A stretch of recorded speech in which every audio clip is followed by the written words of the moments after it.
Hey, can you hear me okay? Hello? Hey, Pepsi, how you Yeah, doing? can you hear me? Yeah, I'm good, thanks. Yeah, how are you? Good, yeah. We can start the interview right away if you're good, Peps. Yeah, crack on, man. Yeah, definitely.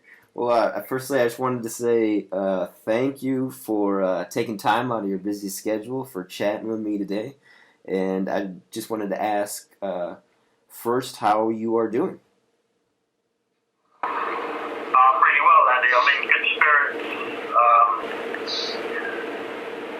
I've got a single cell, so I've got to have a double cell, which was not very nice, obviously being locked up in a cell for 23 hours a day with another person. Yeah, I've just been cleaning the cell, cleaning the walls, putting all my cards up, organising my books, my paperwork, my legal paperwork, my education materials, my open university books. So I had some exercise today. I'm in good spirits, man. That's good. That's good, man. And how are the staff treating you? So this wing that I'm on is different to the wing that I was on before. This wing is, there seems to be, I mean, I've only been over here for a few days, but there seems to be some mental health support on here. And I've had good support from the safer custody team. A certain officer was kind of going out of his way to try and look after me. So that's been appreciated. There is a lot of IPPs on here who are years and years beyond tariff. So it's sad to see them in pain and suffering so much. But there is help on here, and we are getting supported. Yeah. That's good. And why did you get a move to a single cell, and how was your old cellmate? So when I got here into the prison, I made a mistake to let them put me into a double cell, but I didn't really kind of think too much about it, Addy, because I didn't think it would be for too long. But I came here during a lockdown, so I agreed to go into the double cell. They only put you in a single cell if you're high risk of hurting somebody. So you might have some history in your past where you've attacked someone or been violent or something, so they won't put you in a single cell. Or you might have arson, like setting fires and stuff in your history, they won't put you in a double cell. So they said I was dangerous to recall me indefinitely subject to the IPP license, but then when I got here they said I weren't dangerous, so I can go in a double cell, but that's just how it is. They make it up as they go along, don't they? So one minute they're saying I'm dangerous, the next minute they're saying I'm not. So that's how I ended up in the double cell. And then my cellmate it was very challenging. He's very young, he's doing a long sentence, he's in for drugs and firearms. It's just really difficult. He was very loud, snoring, very loud eater. Used to watch the TV 24 hours a day. I'm not too fussed about TV. I like to read and write and meditate and just sit with myself and be still. And I've really been getting into a flow with the writing and digging really deep with the writing and reaching levels that I haven't reached before. So it's very empowering and it gives me freedom from my situation and frees my mind from all of the sort of intense emotions of the post-tariff IPP despair, the helplessness, the hopelessness. So trying to manage all them things and do all them things that keep me moving forward was very difficult in a double cell, 23 hours a day, locked up with this lad. Yeah. I tried to deal with it as well by helping him. Like I helped him with his appeal. I wrote letters to barristers for his appeal, and I tried to encourage him to pursue it because our criminal justice system at the minute, nobody ever fights anything. They just accept it. If a barrister in a windowless room downstairs in a cramped courtroom in London says that you haven't got a good chance of appeal,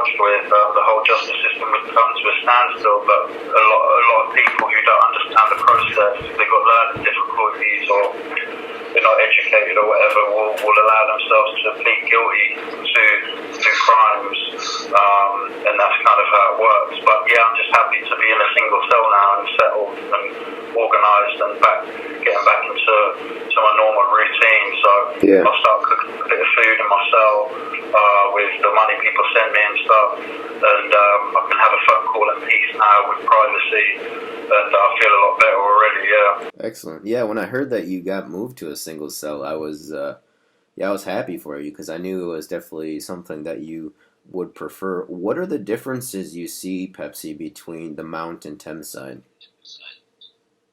So HMP Thameside is a private prison. It's run by an organisation called Serco. Initially, when I arrived at Thameside, I was I was very much impressed by the modern architecture. It's the most modern prison in Britain. I think it's about 6 or 7 years old. It was, it had these outside football pitches. It had computer systems in the cells, and it was impressive. And I initially praised the prison, and then sadly, as the weeks and weeks went by, I noticed some things in there that were just absolutely shocking. Basically, in a nutshell, HMP Thameside is riddled with endemic corruption. There's a lot of prison officers roaming around in packs there, abusing, bullying, psychologically torturing, and violently attacking 18, 19-year-old lads, mostly from London. It's very much unregulated there, and the abuse is just shocking, really. The things that I saw there before I left, I saw a group of private Serco HMP Thameside prison officers goading a vulnerable self-harmer into harming himself, and I used to watch him out the side of my door where the nurses used to go in and tend to his self-harm injuries, and then the officers will be outside calling him a nutcase and a crank, and you have this like horrendous staff culture there. So this shows you that we can build the modern prisons with the greatest architecture and all this kind of stuff, but it doesn't resolve, and we can pump hundreds of millions into these projects, which the Ministry of Justice pay for using taxpayer money, but unfortunately it doesn't resolve the main problem, which is the entrenched endemic DNA. The DNA of these establishments is riddled with a culture of abuse, abusing teenagers, abusing children, and institutional racism as well. So that's the problem that needs to be solved, and it's a very deep and entrenched problem. And when you research even recent, let alone historical, widespread cases of systematic abuse against children and young offenders and vulnerable adults in prisons and hospitals in the United Kingdom, anybody who undertakes that research will conclude that even at this time in modern Britain in 2020, the United Kingdom is completely incapable of detaining those sent by the courts or those in medium or high secure hospitals with the dignity and respect that people detained deserve. When you were at Thameside, did any of those guards try any of that stuff with you and trying to harass you? Well, I started, they were doing a few things. They were refusing to give me my books. They stole 12 books. They defaced 5 of them and put them in the library and gave them to other prisoners. I started pursuing complaints against them, and eventually they just came in my cell at 8 in the morning with bags and told me I was leaving the prison, and they got rid of me. And they opened my door and they said, "This isn't the prison for you."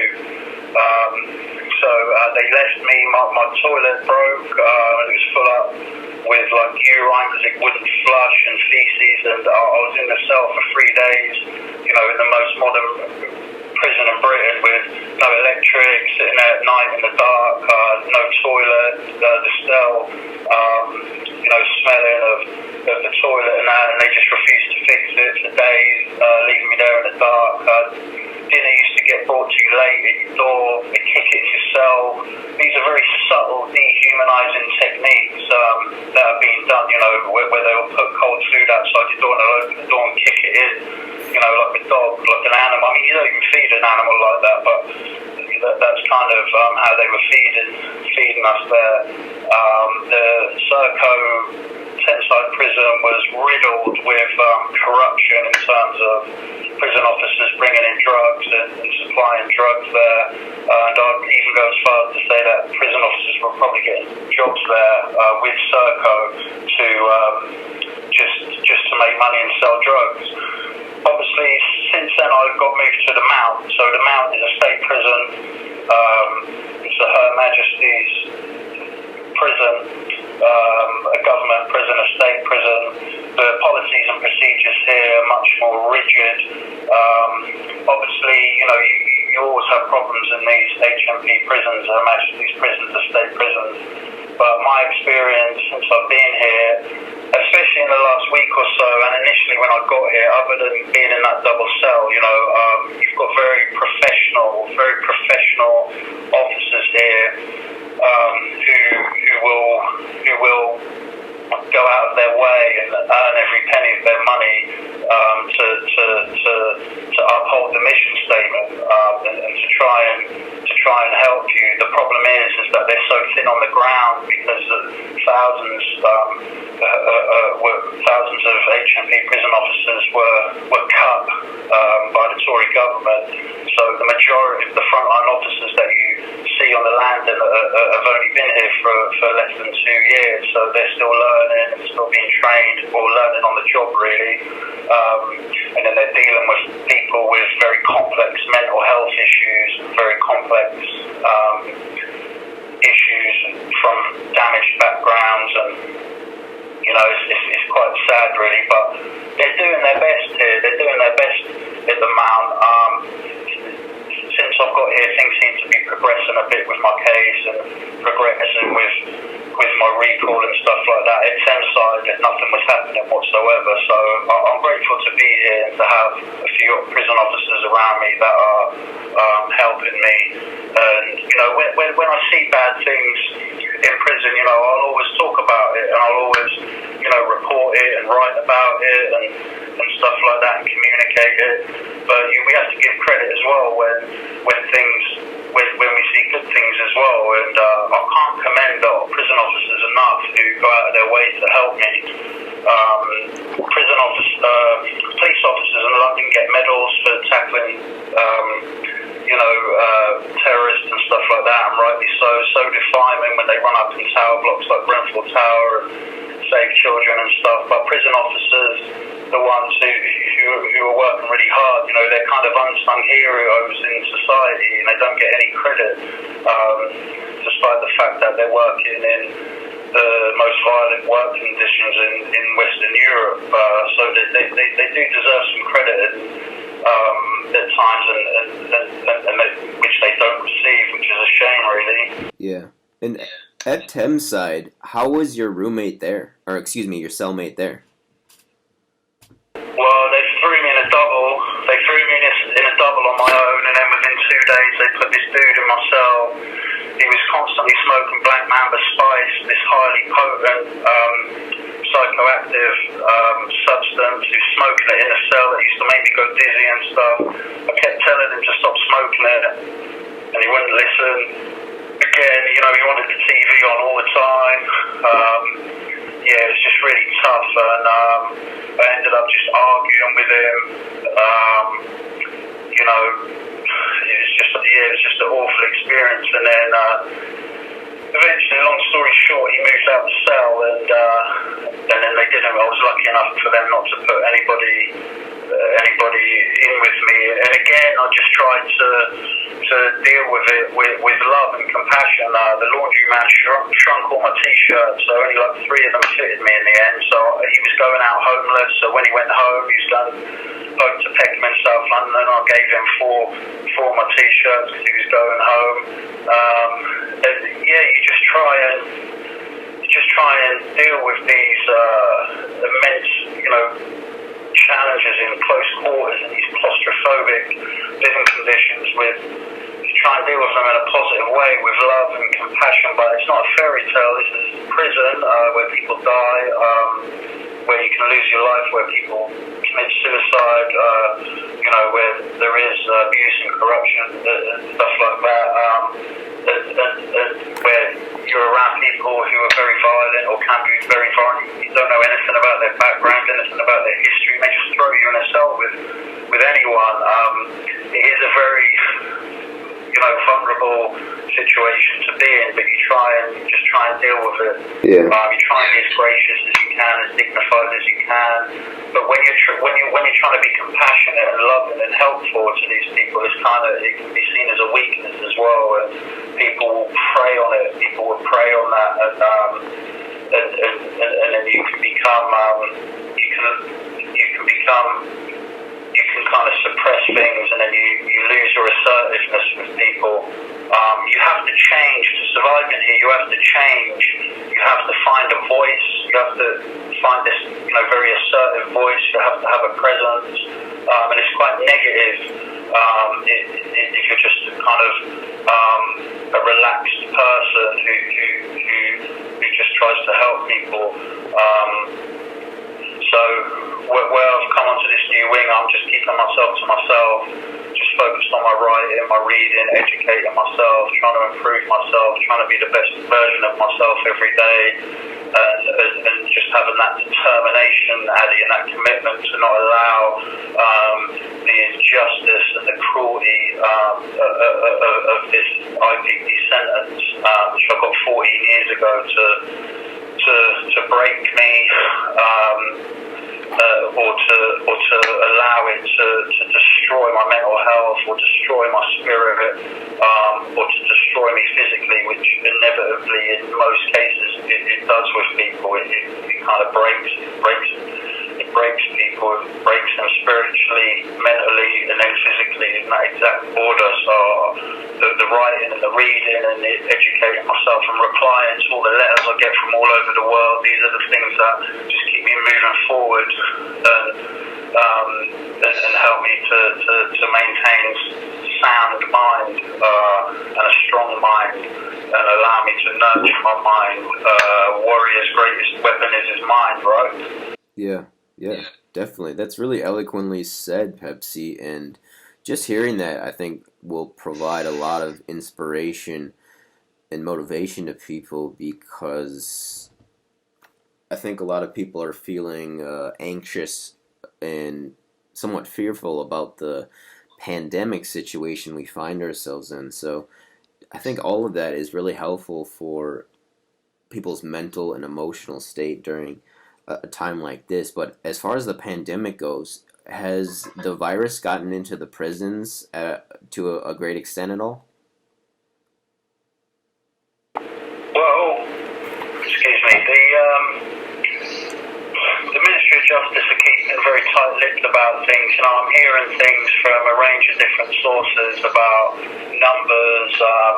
I know 2 prison officers in HMP Pentonville unfortunately passed away because of the virus. I'm aware of a number of other officers who have as well. It might be as many as 5 or 6 now. I know that a number of prisoners have died, more than 10 in different prisons around the country. It's a very difficult situation for prison governors to deal with, because social distancing in prisons is impossible. So I would urge the British government to allow officers to be tested, because the prison officers are the best asset for the prisons, for the Ministry of Justice, and they need to be protected and kept safe. And if they're not testing them, then there's no way of knowing whether they're bringing it into the prisons. And so prison is a microcosm of society. So we can see that the COVID-19 is impacting the most, as it is outside, because what's happening in here is representative of the wider spectrum. It's impacting the most vulnerable in society the most, like the autistic and special needs children, elderly people. So the elderly people in the prison here, and those with learning difficulties and things like that, people who struggle to express themselves and communicate their needs to the frontline prison officers, they're the ones who have been impacted the most by the prolonged isolation, the lockdown, and stuff like that. So prisons are when there's cases in the prisons, they're creating like isolation units, COVID-19 isolation units. They're keeping people in their cells 24 hours a day. They're making them wear a mask when they bring food to their door, and they're saying, stand at the back wall, stand at the back wall. And then they're giving them their food. But prisoners were smashing their observation flats where their mind was deteriorating with the prolonged isolation.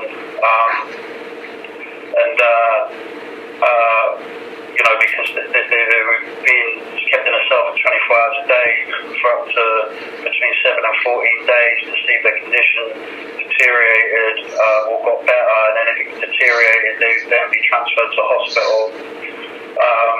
The prisons all around the world have released prisoners because of COVID-19. There's been riots in Colombia, riots in Thailand, riots in Italy.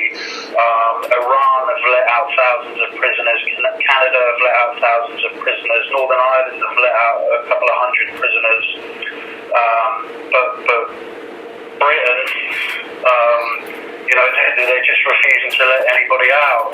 It's kind of a shame, really, but it shows you sort of how politicised law and order is in our country. They just, despite the fact that we're in the middle of a national emergency, despite going over the peak now, we're sort of coming down from it, the Ministry of Justice won't release prisoners. And I said a couple of weeks ago, if the Ministry of Justice are going to think about letting prisoners out to safeguard vulnerable people and to protect the lives of prison officers, then they should let out pregnant women first from mother and baby units, and then women, and then children. That should be their focus.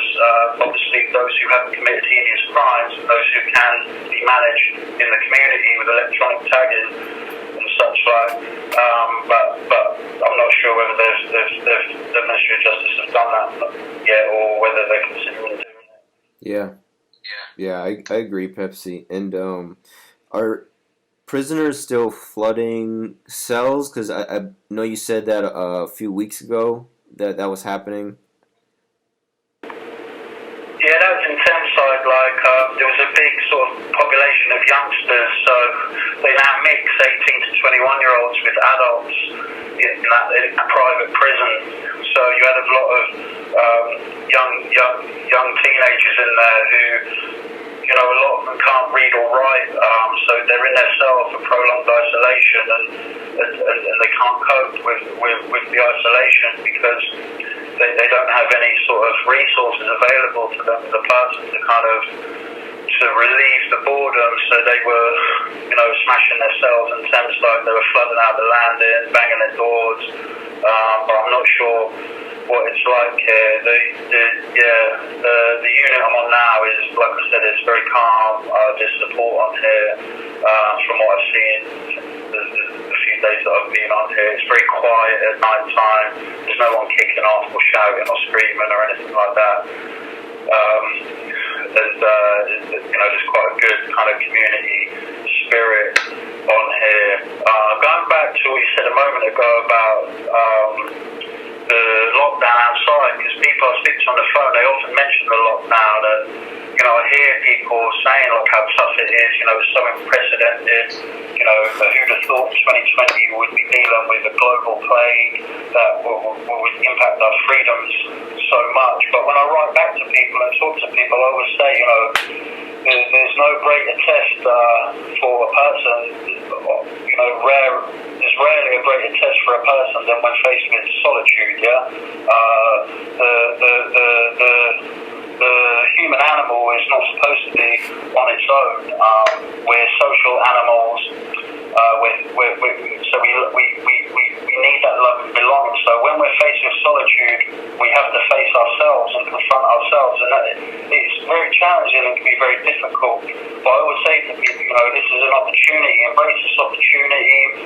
Embrace it. It's an opportunity to rigorously self-examine, to take stock, to think about your life, to reflect on your life, to think about the things that are important and not important, to learn something new about yourself, this is such a great opportunity to learn and to grow spiritually, psychologically, and then, nothing lasts forever. It will pass, although COVID-19 is not going anywhere. There might be a second wave, a third wave, a fourth wave. It is a case of societies learning how to live with it, and world governments have to decide how best they're going to try and make that happen. But we will eventually get our freedoms back. We just have to learn to live with it. I see this as an opportunity for people, Yeah, definitely, Pepsi. And you actually just answered my next question. That was just advice for dealing with the lockdown, because I think, I can't think of a better person to ask. I can hardly think of one. And I also wanted to ask, has your philosophy changed since the start of this particular stint in prison, or your belief system? Has that changed? And if so, how has that changed, if at all? Well, regard to the IPP sentence, my views have not changed. If anything, they have become more stronger in the sense that IPP is a crime against humanity. It's an unparalleled act of barbarism, paralleled by nothing ever seen in modern Western European criminal justice and political history, an act of barbarism inflicted by the British state against its own people. It's a crime against humanity, and no civilized society on earth should accept treating human beings in the way that the IPP sentence is treating them. The IPP sentence has caused and continues to cause immeasurable mass human suffering to innocent children and families, thousands and thousands and thousands of them, all over England and Wales. Short tariff, post-tariff IPPs, 10, 11, 12, 13 years over tariff, they're dying at the rate of one every 30 or 40 days in prison healthcare units, segregation units, in Victorian, overcrowded, violent, cockroach-infested slums that the Ministry of Justice called prison. And enough is enough. Something needs to be done to stop the bloodshed. People say governments are a necessary evil. I say 2020 is the year of the people, and 2020 is the year of the Great Awakening. Injustice has always been part of modern history, and as long as there is elected governments, it always will be. But it's the way that we deal with injustice and how we grow from it. It is what's important, and to try and deal with it with some graciousness and dignity, so that we can share a message of hope to the next generation of children, so that hopefully they don't have to deal with so much injustice in their lives. Regards to this current term of indefinite detention subject to IPP recall without committing a crime has affected my philosophy on things. For me, with the prolonged isolation and the 24-hour bang-up, I've just embarked on a journey of rigorous self-examination of self, and I've been finding myself, reflecting deeply on my life and being inspired by the Eastern writers and the mystics, and really getting into the meditation, and that's helped me to kind of see things as they are, and it's helped me to kind of have a mindset and a viewpoint and a life perspective where nothing is good or bad, it just is, and to just be at one with the world, because two discriminates, two is for and against, but one is pure, one is beautiful, So it's helped me to just kind of be at one with myself or strive for that, and it's helped me to kind of really reflect on myself as a human being, as a man, as a person, and to go kind of like go. It's made me reflect on like my childhood. I think that when we're born, we're given talents. You know, as a child, we go towards things that we like doing. So when I was a child, I used to like drawing, I used to like painting, I used to like music, and I used to like football. So it's made me kind of reflect on those things. Those things, those gifts that we like doing as a child are, I believe, our purpose.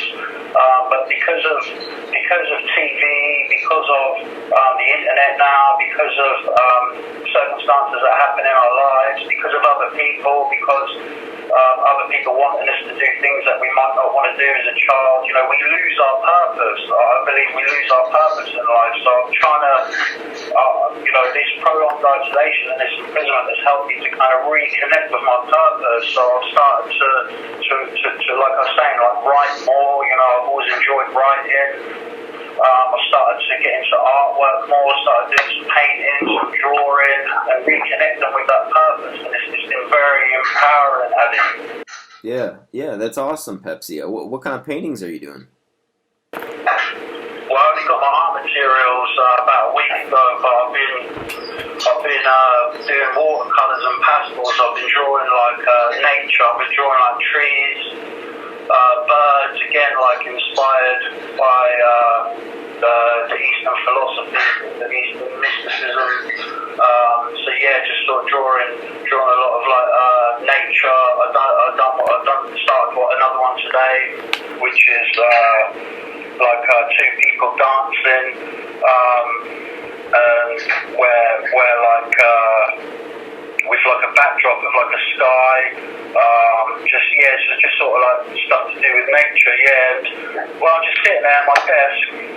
I only managed to get a desk a couple of days ago because I never had a desk, but yeah, it's just when I'm sitting there drawing, I just feel peaceful. When I'm painting, I feel peaceful. When I'm writing, my mind is just completely free. You can imprison your body, but it's true. You know, I can testify that you know they can't imprison your mind if you choose for that not to be the case. Yeah, that's fantastic, Pepsi. And before you had a desk, how were you writing? Were you just going on the floor or your bunk?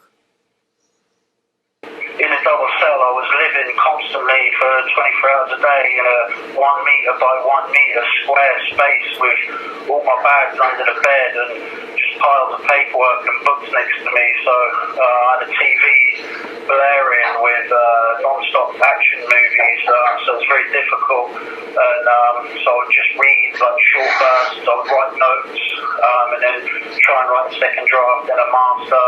But it was very difficult with non-stop action movies in the background, and if I ever see Jason Statham's face again, any time to do it, it'll be too soon. Yeah. That's pretty funny, Pepsi. And how are you keeping up so well with current events in prison? Is that difficult for prisoners or not really? Say that again, sorry? How are you keeping up so well with current events? Is that difficult? Like, my main source of information from the outside world is the BBC News. You know, that's the only really, I don't have a radio, so on my TV I've got news, BBC News 24, so that's my main source of information from the outside world, other than kind of the emails and letters and cards and postcards I get and stuff. Got it. Okay. So I don't choose for that to be the case, but that's the case. I've got my own opinions on the BBC, specifically around how they covered up the Jimmy Savile child sex paedophile thing, you know, that went on for so long, that impacted so many children and so many lives, you know, just unspeakable, imaginable abuse and such like. But that's unfortunately my only source of sort of media information. Gotcha. I don't see newspapers, I don't have a radio, but that kind of suits That kind of suits me, where I can just do my own thing and just kind of try and sit with myself and be with myself, doing the things that I mentioned. But yeah, I have no access to kind of alternative media or anything like that, no. Definitely. Okay. And what is the best piece of writing that you have read recently? That I've read? Yeah. What do you mean? Yeah, like what do you have a good book that you've read recently in prison that really affected you? Well, I've read a few. I've read a few. I finished Robert Greene's new book. I think it came out in 2019 or 2018. It's called The Laws of Human Nature. It's broken down into about 16 or 18 different chapters. It's a phenomenal book. I'd recommend it for anybody. It brings together,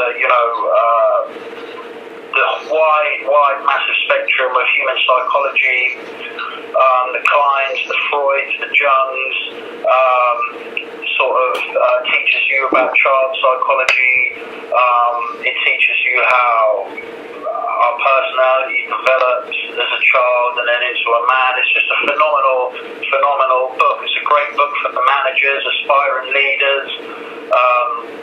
And it's modernized as well, Addy. He talks about Facebook and Google and the internet and all this kind of stuff. And he mentions in there how, it's the fact that people struggle to actually sit down and relax and read a book now is because of smartphones and the internet. We're on this app, then we're on that app, then we want to do something else. And men are inherently restless anyway, where women are more patient and waiting. A woman will wait forever. Men are, inherently restless. We always want to achieve things and achieve more, and nothing's enough. And it breaks all that down, and it kind of helps you to understand, the impact that this artificial intelligence is having on human nature. It's an incredible book. Yeah, I'll review it at some point, or write about it in some way. But Robert Greene is an amazing Western writer, and I've got his other book that you sent me, Mastery. I'm about 30 pages into that at the minute, so... Oh, great. That's awesome. I'll get through that eventually as well. I'll get through that, and I'll be able to give you some feedback on that one as well. Yeah, definitely, man. That's one of my favorites, too. I've read it several times. I actually haven't finished Laws of Human Nature yet, so, your review is definitely motivating me to pick that one up again, Pepsi. I'm definitely going to get back into that. Speaking of books, do you have any other book requests you have? I know you want those directed to Chris Blackman, correct? So there's like a centralized list? Yeah, so I've sent Chris Blackman a list. It's mainly kind of like mysticism books, shaman books, books like that, like the Eastern writers. So I've sent him like a big list. I've done like an extensive bit of work. It's called the Global Prison Book Donation Project. This was the end result of Tenside stealing my books. So I spun that into a positive, and I wrote a piece of writing about the importance of education for young people in custody, not just in the UK but worldwide. And I want to kick off and launch the Global Book Donation Prison Project at some point. So we can make that happen through yourself or Blackman at some point. And I know Blackman has already got a few books there, like fiction books and stuff like that. If anybody would like to send me books, if they get in touch with Chris Blackman, he's got the list, and then he's got, I think he's got like a GoFundMe there where people can donate so they can buy the books. But this is eventually going to evolve into the Global Prison Book Donation Project, where I'm advocating for people in society to, Google prisons, not just in the UK but worldwide, inquire about sending books, and then package up book packages to send to young people in prisons, so that hopefully they they can find the books find their way into the parts of these young people that are in prison, mostly from poor socio-economic backgrounds and communities, because we can have, we have to focus on the things we can and can't change, right? That's the wisdom, and the fact of the matter is, worldwide, there are draconian, outdated, counterproductive, recidivism-created penal systems that, in my opinion, need to be modernised into the 21st century, consistent with and complementing world advances in neuroscience, neuropsychology, artificial superintelligence, science. But at the moment, that's the long game. At the moment, that's not the case. So, it's mass warehousing of young people, unfortunately.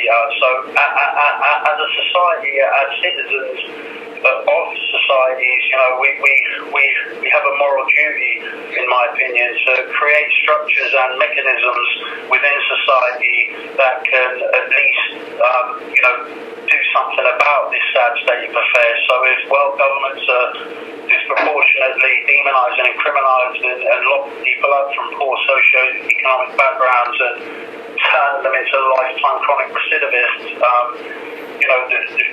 we can try and do something about that by creating these structures in society. So I believe that launching a global prison book donation project will be a step closer to doing something about these young lives that are being wasted away in prisons all over the world. Yeah, that's really well said, and fantastic work, Pepsi, with getting that book project together. And it's something, that particular topic is something that I have been recently interested in too. Just trying to get, any spare books that people are donating to prisons, I think is a great way to contribute to that. And if anybody does want to get in touch with Chris Blackman about the books that Pepsi is looking for, or wanting to donate money for those books, I will put that in the description box below. And likewise, if you want to make a donation to me and just put in the memo, it's for Pepsi, I will make sure that gets to him as well. So, what are your plans for Crime and Justice TV on the Out, Pepsi?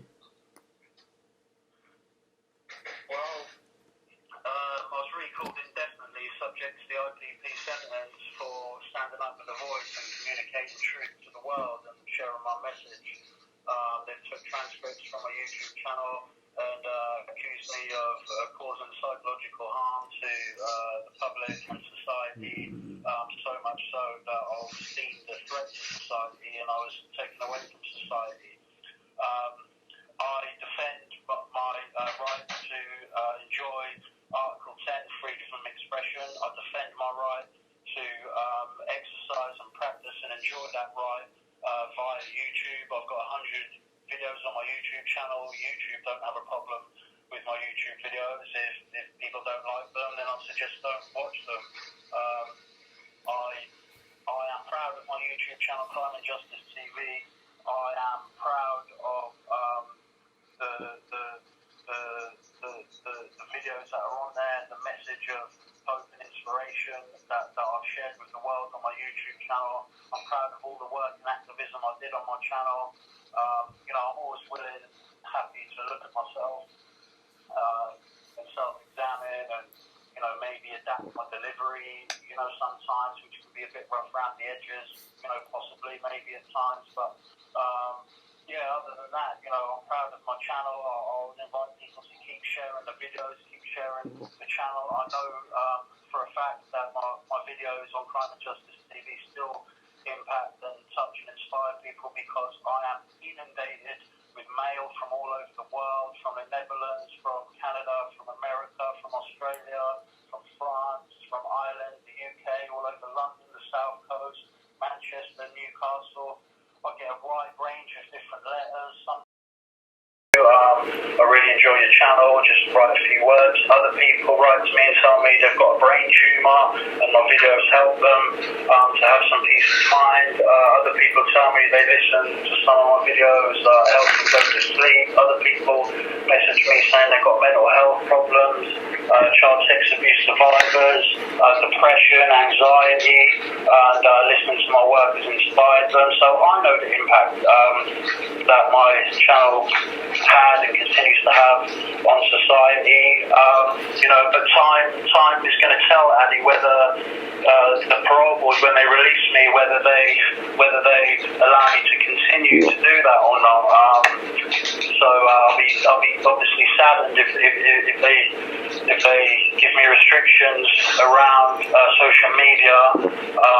But everything happens for a reason, and I'll have to focus my activism and attention elsewhere, which at the minute is writing, and that, like I said, is very empowering for me, and I've been greatly inspired with all the books that you and others have sent me. I knew writing was a powerful tool, but I never recognised how powerful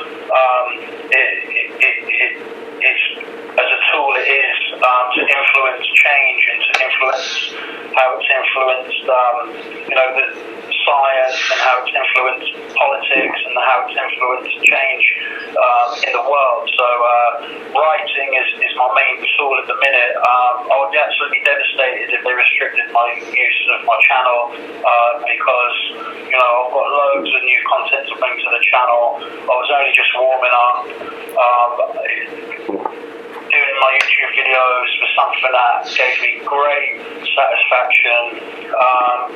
I wasn't a millionaire from it, but I never did it for money. I did it just to get my message out, and everything I did on YouTube and my activism and making videos was for no other reason than to influence safer societies, to reduce recidivism, to try and do at least a little something to contribute to a safer world, a more equal world, a more free world, and to inspire the next generation. So to be locked up indefinitely because of that is quite tough. Yeah. Well, you have hundreds, if not thousands, of people who support you, Pepsi. You're the only one who knows your subscriber count, but I know there's definitely hundreds of people who subscribe to me who support you, and I know Sean as well. People who are keeping up, so there are definitely people on your side who want to see you win, and we definitely are looking forward to your writing and hopefully your YouTube videos in the future as well. And I gotta say, Pepsi, that I am looking forward to the day that we can collaborate again on YouTube videos and maybe a podcast too, because I think you have a very deep understanding of human nature, I think, not only due to your reading, but also your experiences as well. And that combined with your way with words, I think really makes for someone who is naturally good at podcasting and orating in that sphere. So not only myself, but there's lots of people outside that are really looking forward to that day that we can see you putting out that new content again, because it's something that you definitely have talent in. Oh, no, that's very kind words. I'm deeply touched and humbled by those words. Thank you very much. And, truth never damages a cause that is just, yeah? Truth never damages a cause that is just. So truth is my hope, it's my courage, it's my inspiration. I'm going to continue, as is my right, to communicate truth to the world. History shows us that they've always thrown stones at truth tellers. The more stones they throw at me, the more courageous I become, the more louder I become, and that's something that I'm committed to continuing. So it'll be amazing in the future to work with you again. Working with you was fantastic. I really enjoyed every minute of it. It was a great buzz, on the tube in London, going down to London Bridge, going down to Surrey, working with Sean Atwood, and it really kind of felt that we were part of something special, creating something special. We didn't have millions and millions of followers and supporters, but it felt that we were really starting to create something special, and that we were part of something special. And I reiterate and emphasise again, I believe that 2020 is a year of the people, and I believe that people are starting to have a bigger voice and a louder voice.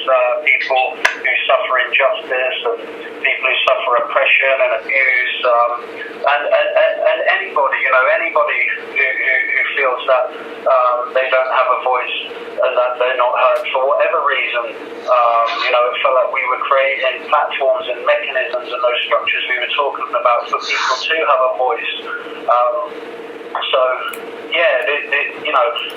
It hasn't stopped. This movement hasn't stopped because I'm detained indefinitely.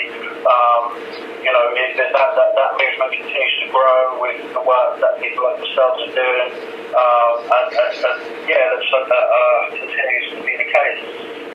Yeah, and I actually watched your video on getting your teeth pulled out and going to the dentist the other day, and I'm going to rewatch it again. I highly recommend people check that video out. It provides a very well described experience of getting dental care in prison, and it's not only very informative, but quite entertaining to listen to as well. But as far as getting out, Pepsi, do you have a date for a hearing yet, or do you know if you will get one soon?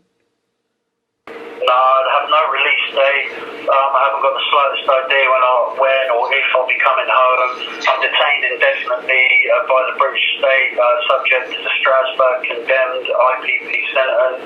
I'm 12 years beyond tariff.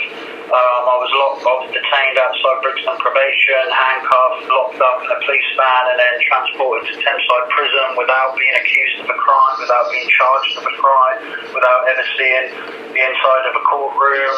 If that can happen to me, that can happen to anyone else in the United Kingdom, and that can happen to their children. That's my message. I don't have any idea.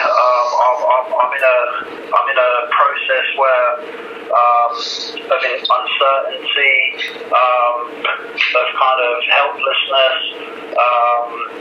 I speak to my solicitor quite regularly. He's doing everything that he can. He's trying to develop and construct legal arguments and trying to push the necessary authorities to look at my case. There's a lot of other people, which I won't go too much into, that are helping my legal situation as well. A lot of very established community people and professionals who are looking into my case. So that gives me a lot of hope, but I don't know when I will sit a parole board. I don't know. I don't have a date. It can happen kind of when you least expect it. The last time I was recalled under this sentence in 2016, again without committing a crime, I waited 2 years for parole hearing. That whole 2 years that I was detained in the cesspit of humanity that was HMP Winchester, the prison was in special measures. There was Trojan teams, riot teams coming in all the time. The place was at breaking point. There was a mental health epidemic of proportions never seen before. There was a drug epidemic of proportions never seen before. That whole experience was very very damaging. I developed a very severe high-end PTSD because of that experience. The whole 2 years I was there, I was just watching, just a bunch of short tariff, post-tariff IPPs, 10, 11, 12 years over tariff, enduring catastrophic mental health delirium, carbon chunks out of their throats, their legs, their arms, their genitals. One of them even tried to gouge his eye out. They were being sectioned to high-secure hospitals. They were grey, gaunt, delirious, malnourished, with rings under their eyes, looking like skeletons. The scale of human suffering that I saw with those IPPs is something that has always stayed with me, something that will never leave me. It was just indescribable. I mean, and this is all to do with the uncertainty, the helplessness, the hopelessness, the despair of this sentence, the never knowing. It's an extremely cruel and torturous punishment. It's gone way beyond any proportionate justice for the crime committed. Proportionate punishment, it's gone way beyond any proportionate justice for the victims of the crimes. Although, I accept, albeit the justice means different things to different people, but I would question whether, whether detaining someone 12, 13, 14 years over tariff, allowing them to develop personality disorders, allowing them to kill themselves, develop severe mental health problems, is offering the proportionate justice for the victims of their crime that those victims deserve. So I just have to wait. It's a waiting game. If you allow yourself to think about it too much, it drives you mad. You become suicidal. You battle with thoughts of self-harm. So you have to kind of try and switch off from it. You have to just try and stay plugged into the legal situation. Try and deal with those practicalities as best that you can. You have to keep things very, very simple. Focus on the basics. Rest well, eat well, meditate, be still, sit with yourself, read, write, take one day at a time, have a cup of tea, make your bed, clean the cell. Very simple exercise, just really basic. But unfortunately, there's short tariff IPPs that are in here in the prison system in England and Wales are so damaged to the point where the damage, in my opinion, is irreversible, that they struggle to even manage those basic things. But I just have to wait. It could be this year, it could be next year, it could be the end of the year. It could drag on all throughout next year. You get a lot of delays, you get a lot of adjournments. You can finally get your parole date, go on a parole hearing. It's the most important day of your life. You fight for your life in a prison chapel for 2.5, 3 hours, and then they adjourn it for another 6 months for more reports or psychologist reports. So it's you just don't know when it's going to be, mate. Yeah. And that's your description of what you saw in those other prisoners and those other IPPs is really sad to hear. And you actually, again, went to my next question of how one deals with that uncertainty. And it must be staying present, just, I would imagine, plays such a role in that. Just repeat that last bit again. I was just saying, my next question, which you more or less answered again, you beat me to the punch, was how one deals with the uncertainty of not having a date, because I know that's something that is extremely important to prisoners. So I would imagine that staying present and staying in the moment, as hard as it may be sometimes, is the best solution to that. Yeah, I mean, it's very, very difficult. I mean, you have to put into perspective the scale of this, of this IPP catastrophe. It's the biggest and worst mass miscarriage of justice in modern Western European criminal justice and political history. Like I said, it's a crime against humanity. Death becomes our best friend, for it delivers us from our suffering. IDPs who are detained indefinitely who've never achieved release at the moment in prisons in England and Wales and hospitals, high secure hospitals. 93% of them are over tariff. Over 500 of them have served 5 times their original tariff or original minimum term. Over 250 of those 2,300 are between 8 and 11 years over tariff. You know, they've got these small tariffs, 6 months, a year, 1 year, 18 months, 2 years. On top of those 2,300 who've never been released, there's a further 1,300, myself included, who are recalled, the majority of which for not reoffending, the majority of which for not committing serious further harm to the public. The self-harm statistics for that entire population of 3,400 IPPs is just staggering. The self-harm statistics for mandatory life sentence prisoners convicted of murder, you know, with tariffs, minimum terms of 15, 20, 25, 30 years, are around about 500 per 1,000 mandatory lifers. The self-harm statistics for that population of IPP prisoners that I spoke about are currently running at a staggering rate of 1,300 acts of self-harm per 1,000 IPPs. You know, so you're talking, you know, that's more than 1 act of self-harm per IPP prisoner. This can only be described as a modern-day bloody massacre, because that's what it is. Yeah, and like people like myself. It doesn't matter how big you are, how tough you are, how spiritually sound you are, it will break you. The uncertainty and that helplessness that you spoke about, and the soul-destroying, goalpost changing that they subject you to. You know, do A, B, and C, and then you can go home, but they don't let you go home. It's another 2 years. Now you've got to do D, E, and F.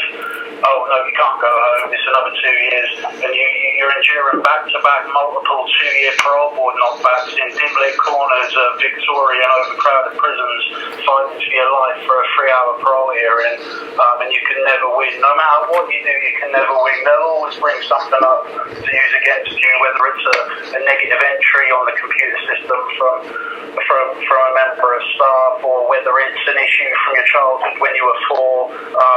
And it really shows you the kind of the brutality and the reckless knee-jerk implementation and design of the sentence. You know, it doesn't matter what you do, you cannot win. You know, it's when I go through my legal recall paperwork for this particular recall, you know, the 3 reasons that they've given to justify detaining me indefinitely subject to IPP recall have got absolutely nothing whatsoever to do with the crime I committed 14 years ago of stealing £200 from a cafe with a knife. Absolutely nothing whatsoever to do with it.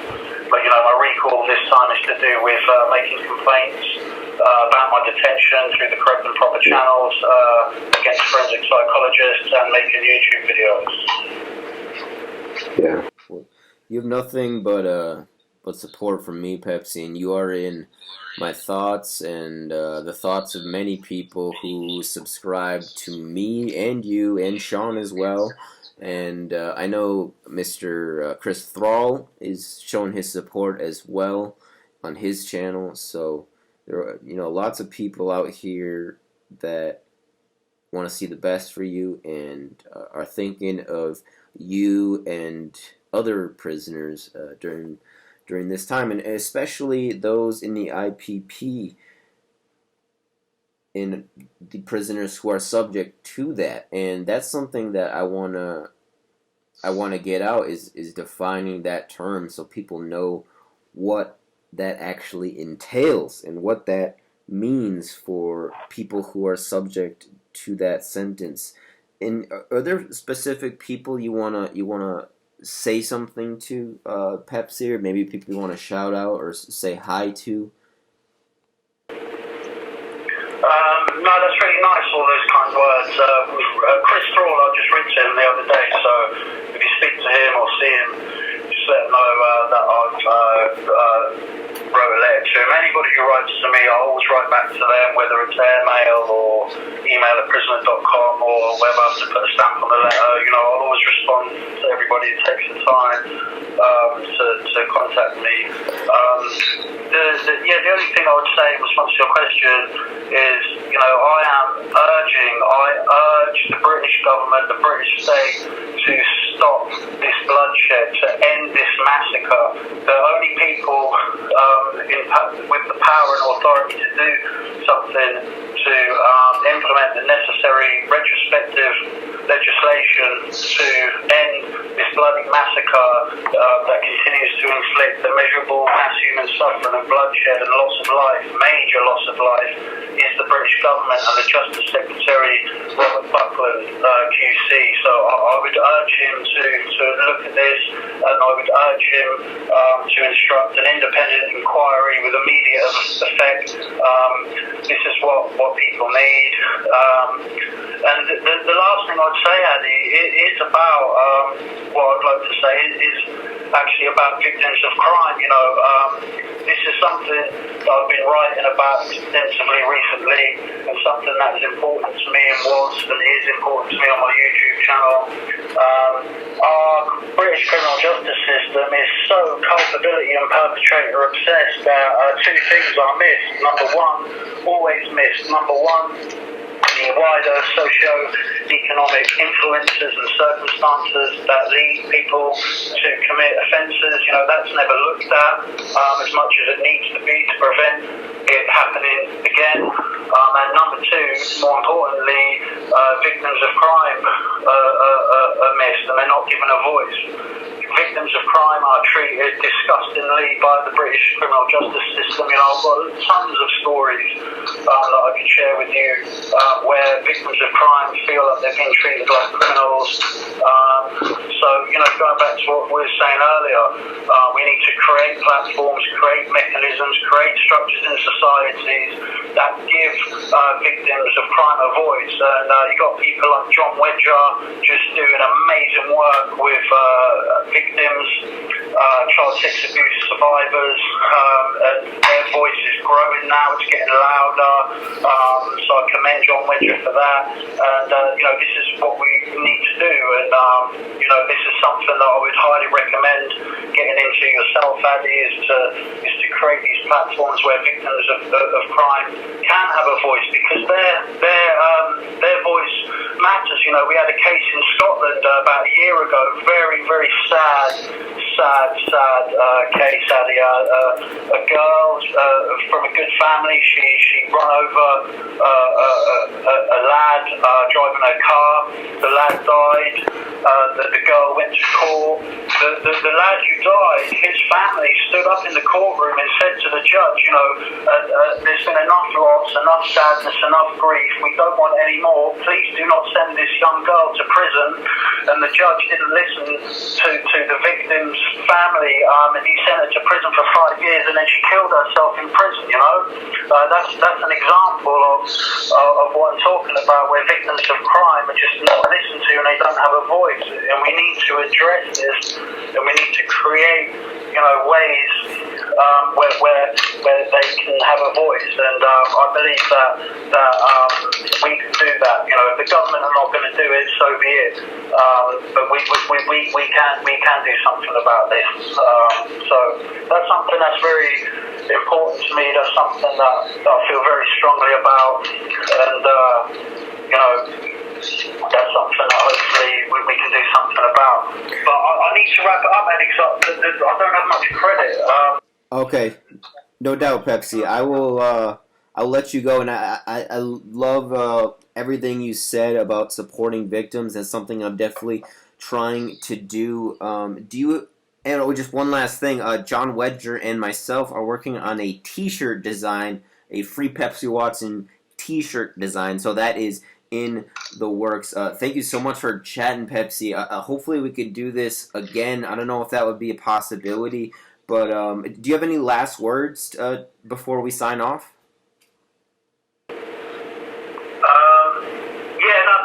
That's a great idea. I'm very humbled. That's fantastic. I'm looking forward to seeing a photograph of one of those. That's brilliant. That's fantastic. Just help each other, help the vulnerable, help the needy, help the sick. When you see a homeless person, don't just walk past. Just stop and have a chat with them or have a coffee, and just be still and take a breath. Slow down, be patient, and never ever miss the beauty that is in this world. Where we can get bogged down with the injustice and all the darkness and sinister evil that exists in this world, and sometimes we can miss the beauty that's in the world. So if we stop and just take a breath to breathe, we